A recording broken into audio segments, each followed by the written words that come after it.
Morning students, today we will do our next sum of journal. I will solve the some transactions regarding the journal. Please listen this video carefully, okay, and solve the sums related to these transactions. So please listen. First is January 1st withdrew goods for personal use. उसने goods withdrew करवाई हैं, किसने, कौन सा use के लिए, personal use के लिए। पर्सनल यूज के लिए हम कौन सा वर्ड यूज करते हैं, ड्रॉइंग्स, ये मैं आपको बता चुकी हूँ।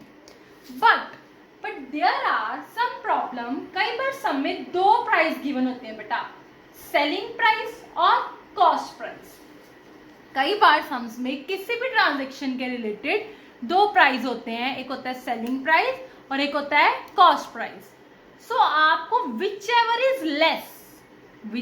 इज लेस आपको वो कंसिडर करना है। इन दोनों में कौन सा लेस है, 600 या 500? 500, आपको 500 कंसिडर करना है। ओके, हमारी एंट्री है withdrew good for personal use. देखो पर्सनल यूज के लिए हम वर्ड यूज करा ड्रॉइंग्स, अकाउंट, डेबिट। ओके, अब उसने विड्रू क्या करवाया है, गुड्स। कैश करवाया होता था, टू कैश आना था। अब गुड्स करवाई है तो क्या आना है, to purchases account. Drawings account debit to purchases account. Narration आप लिख लेना। अमाउंट क्या आना है, selling price and cost price, whichever is less 500। So हम कितना अमाउंट लिखेंगे, 500। क्लियर है। Next January 2 goods stolen in transit. Transit होता है मीन्स रास्ते में, आपकी गुड्स जो है रास्ते में खो गई है, मीन्स चोरी हो गई है, ठीक है, और आपको क्या हो गया उसका फिर लॉस। रास्ते में गुड्स चोरी हो गई तो आपका क्या हो गया, लॉस। और लॉसेस हमेशा हमारे क्या होते हैं, डेबिट। रूल है ना, debit all expenses and losses. तुम्हारी एंट्री क्या बनेगी, लॉसेस डेबिट, पहले कर दो loss in transit account debit. अब देखो लॉस किसका हुआ है, गुड्स का। अगर तो ये लॉस पैसों का होता, कैश का होता तो नीचे टू कैश आना था। अब गुड्स का लॉस है तो नीचे क्या आना है, to purchases account. Clear. Whichever is less, selling price और cost price. Cost price means 800, तो हमने यहाँ पे अमाउंट कितना डाल देना है, 800। क्लियर है। Next goods used in making furniture. आपका काम है फर्नीचर बनाने का। आपके पास गुड्स पड़ी थी, उनको आपने यूज कर लिया, किसको बनाने में, फर्नीचर। अब क्या चीज बन गई है, फर्नीचर बन गया है, तो फर्नीचर हो जाएगा डेबिट। गुड्स खत्म हो गई है तो गुड्स हो जाएगी क्रेडिट। क्या एंट्री आएगी, देखो जो चीज बन गई है, फर्नीचर बन गई है मींस एसेट, एसेट मेरी हो जाएगी debit. Furniture account debit. Okay, अब गुड्स क्या हो गई, खत्म हो गई, क्योंकि गुड्स किस में ट्रांसफर हो गई, फर्नीचर में। तो नीचे क्या लिखोगे, टू परचेजेस अकाउंट। गुड्स के लिए बेटा हमेशा हम वर्ड यूज करेंगे परचेजेस अकाउंट। अब selling price in cost price, whichever is less, cost price that is 1500। यहाँ पे अमाउंट डाल दिया मैंने 1500। Then next withdrew from bank for private use. आपने बैंक से पैसे निकलवाए, बट कौन से यूज के लिए निकलवाए, प्राइवेट यूज, अपने पर्सनल यूज के लिए, अपने डोमेस्टिक यूज के लिए, अपने हाउस होल्ड यूज के लिए। तो हम क्या वर्ड यूज करते हैं उसमें, ड्रॉइंग्स। क्या वर्ड यूज करते हैं, ड्रॉइंग्स। आपका ड्रॉइंग्स अकाउंट डेबिट, ये तो आपको पता चल गया। अब उसने पैसे निकलवाए कहां से है, बैंक से, तो नीचे आएगा टू बैंक अकाउंट। अगर बैंक ना लिखा होता, अगर लिखा होता withdrew for private use, private use के लिए पैसे निकलवाए हैं, तो आपका आना था drawings account debit to cash account. अब उन्होंने लिखा है कि आपने बैंक से निकलवाए हैं, तो आप नीचे क्या लिखोगे, टू बैंक अकाउंट। अमाउंट आ जाएगा 1500। ठीक है। नेक्स्ट देखो नेक्स्ट है विड्रू फ्रॉम बैंक। देखो दोनों एंट्री में क्या अंतर है, इसमें प्राइवेट यूज लिखा है और इसमें नहीं लिखा। मीन्स अगर प्राइवेट यूज नहीं है, अगर कुछ नहीं लिखा, तो उसने अगर बिजनेस से पैसे निकलवाए हैं तो वो बिजनेस के लिए ही निकलवाए हैं। विड्रू फ्रॉम बैंक, अगर उसने पैसे निकलवाए हैं, किससे निकलवाए हैं, किस लिए निकलवाए हैं, बिजनेस के लिए। ठीक है, अगर तो प्राइवेट यूज लिखा हो तो ड्राइंग्स आएगा, प्राइवेट यूज ना लिखा हो तो ड्राइंग्स नहीं आएगा। मैंने बैंक में गई और मैंने बैंक से पैसे निकलवाए, मेरे पास पैसा आया, पैसा मेरे पास आया। जब पैसा मेरे पास आता है तो वो क्या होता है, डेबिट, कैश अकाउंट डेबिट। पैसा आया, कैश अकाउंट डेबिट, पैसा गया तो टू कैश अकाउंट। कहां से निकलवाया आपने, बैंक से, cash account debit to bank account. कितना अमाउंट आ जाएगा, 3000 हो गया। नेक्स्ट देखो ध्यान से, placed an FD account at bank by transfer from current account. आपका बेटा बैंक में अकाउंट है करंट, आपने करंट अकाउंट तो सुना नहीं होगा, सेविंग अकाउंट आई होप आपने सुना हो। जैसे हर नॉर्मल पर्सन जो है बैंक में अपना अकाउंट खुलवाता है, उसको हम बोलते हैं सेविंग अकाउंट। ठीक है, करंट अकाउंट जो होता है वो सिर्फ बिजनेसमैन का होता है, वो हर पर्सन नहीं खुलवा सकता। ठीक है, एफडी क्या होती है, कईयों ने देखा होगा कि हम एक फिक्स टाइम पीरियड के लिए अमाउंट जमा करवा देते हैं बैंक में। मैंने 5 साल के लिए एफडी करा ली, 10 साल के लिए एफडी करा दी, तो उसका अमाउंट मुझे आफ्टर 10 ईयर्स ही मिलेगा। ठीक है, अब मैंने क्या किया, मेरा बैंक में अकाउंट था करंट अकाउंट, मैंने बैंक को बोल दिया मेरे अकाउंट में से 5000 निकाल कर मेरी एफडी करा दो। क्या बोल दिया मैंने बैंक को, मेरे अकाउंट से 5000 निकलवा लो और मेरी एफडी करा दो। ठीक है, सो मेरे अकाउंट से, करंट अकाउंट से उन्होंने पैसे निकलवा लिए और मेरी एफडी करवा दी। मेरे अकाउंट से पैसे निकलवा लिए और मेरी एफडी करवा दी। एफडी हो गई, FD is our asset, fixed deposit. अगर मैंने कहा पैसा जमा करवाए हैं तो वो मेरी एसेट है, प्रॉपर्टी है। ठीक है, देखो क्या एंट्री हुई। अब पहले जैसे वो बात करी थी मैंने, अब मैंने गुड्स का क्या बना दिया, पर फर्नीचर, तो फर्नीचर मेरा डेबिट हो गया।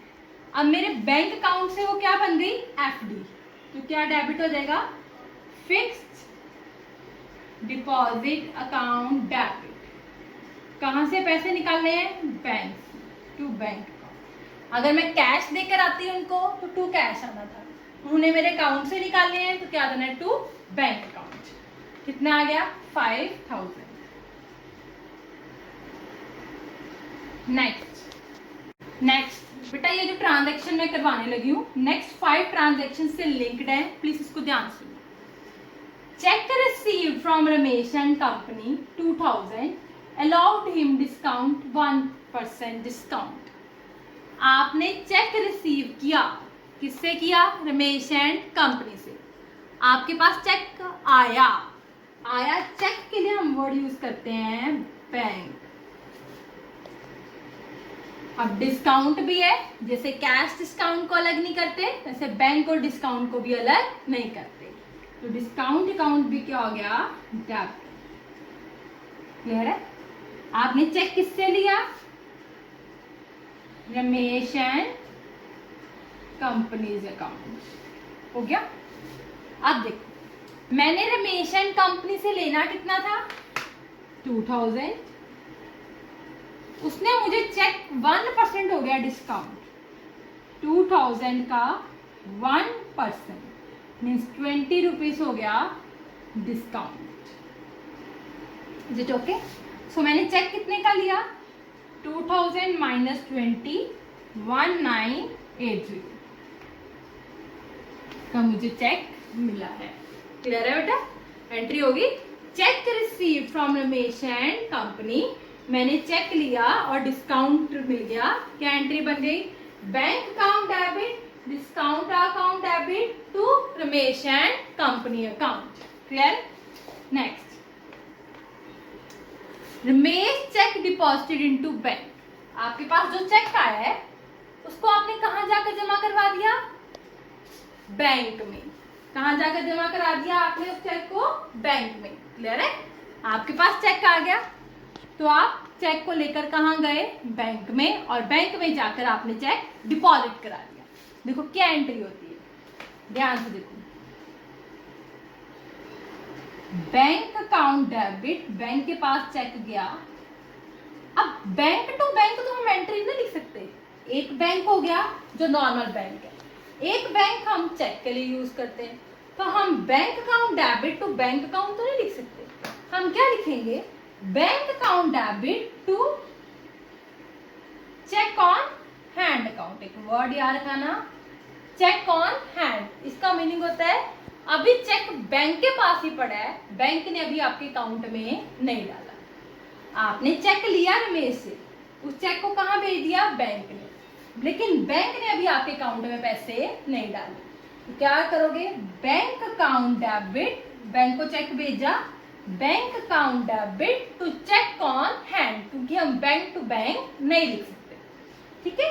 रमेश चेक, रमेश का चेक कितने का आया था आपके पास? 1980 का। वही चेक आपने बैंक में भेज दिया। क्लियर? नेक्स्ट है रमेश चेक डिसऑनर्ड। एक वर्ड नया ऐड हुआ है आज जो आपको नहीं पता, दैट इज द डिसऑनर्ड। क्या वर्ड है? डिसऑनर्ड। डिसऑनर्ड का मीनिंग होता है बेटा कैंसलेशन। क्या मीनिंग होता है डिसऑनर का? कैंसलेशन। कैंसलेशन मीन्स कि आपके चेक में कोई प्रॉब्लम थी, कोई चेक फटा हुआ था, आपके अकाउंट में पैसे नहीं थे, या कोई भी whatever problem, date proper mention नहीं थी, तो उस रीजन के कारण बैंक ने आपका चेक आपको वापस कर दिया, तो उसको हम बोलते हैं डिसऑनर ऑफ चेक। आपके चेक में कोई प्रॉब्लम थी, इसलिए बैंक ने आपका चेक क्या कर दिया? आपको वापस कर दिया, उसको हम बोलते हैं डिसऑनर ऑफ चेक। और बैंक चार्जेस, बैंक ने चार्जेस कितने लगाए? 10 रुपीज। कितने चार्जेस लगाए बैंक ने? 10। उसने बोला ये चेक भी अपना ले जाओ, जो डिसऑनर हुआ है उसके आपको 10 रुपए चार्जेस भी पड़ेंगे। ठीक है? जब बेटा चेक डिसऑनर हो जाता है तो जो हमें डिस्काउंट मिला था वो कैंसिल हो जाता है, क्योंकि डिस्काउंट तभी मिलता है अगर आप एट ए टाइम पेमेंट करते हो। अब उसने चेक तो एट ए टाइम दे दिया था, बट चेक क्या हो गया? कैंसिल हो गया। इट मीन्स उसकी पेमेंट ऑन द स्पॉट हमारी मानी नहीं गई। सो क्या एंट्री हुई? ध्यान से देखो, ये जो एंट्री है ये रिवर्स हो जाती होती है, जब चेक मिला था और जब चेक वापिस हो गया। जब ये मिलने की एंट्री, चेक रिसीव की। नेक्स्ट एंट्री मैं करा रही हूँ चेक डिसऑनर, कैंसलेशन, रिवर्स हो जाती है। क्या एंट्री हो जाएगी? Ramesh and company account debit to discount to bank account. ठीक है? बैंक ने वापस कर दिया रमेश को चेक, और बैंक ने प्लस चार्जेस भी कितने लगाए हैं उसके ऊपर? 2। कितने चार्जेस लगाए हैं? 10। कितने चार्जेस लगाए हैं? 10। चेक कितने का था बैंक का? 1980 का। उसने ये चेक भी वापस किया, प्लस 10 रुपए उसने चार्जेस भी लगा दिए। एक तो चेक वापस कर दिया 1980 का, और 10 रुपए चार्जेस लगा दिए, तो कितना हो गया ये बैंक में? 1990। क्लियर है? डिस्काउंट कितना मिला था उसको? 20। ये भी अब कैंसिल हो गया। क्लियर? अब रमेश ने कितना पे करना है? 2010। 2000 तो उसने पे करना ही है, क्योंकि उसका डिस्काउंट कैंसिल हो गया, तो 2000 प्लस 10 रुपए उसने जो चार्जेस लगे हैं वो पे करना। अब रमेश ने कितना पे करना है? 2010। क्लियर है? देखो नेक्स्ट,